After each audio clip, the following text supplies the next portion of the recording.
Tignan mo yun.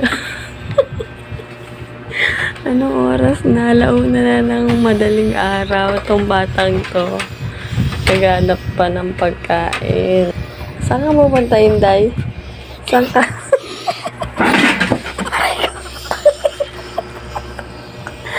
Pwede ka.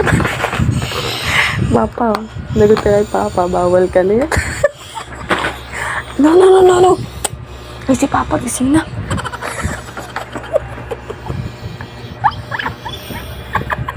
Diyan, sabi mo. Noodles. Luto.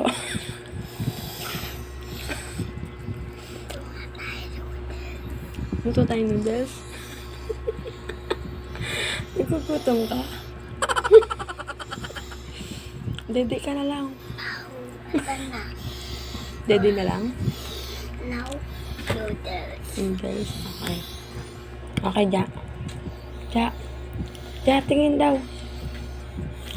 So, ito na nga yung aming favorite na noodles ni Ja. Dito nga nagsalang na ako ng tubig para nga kumulo na. At nung kumulo na nga, inilagay ko na nga tong noodles para naman ito na yung maluto. After nga nun ay nilagay ko na nga tong seasoning para sunod-sunod na nga ang luto niya. At kung naririnig nyo nga ay nagtatanong na nga dito si Jaja kung mabilis lang ba tong maluto. At ito na luto na nga at nilagay ko na nga dito sa aming mangkok. Isang noodles nga lang yung dapat lulutuin ko pero nainggit nga ako kay Ja kaya naman dinalawa ko na. Kayang-kaya kasi ni Jaja ubusin yung isang noodles dyan. 1:36 AM. So, ayan o. 1:36 at ito ang bruha o. Nagpaluto ng noodles. At ano, kain tayo.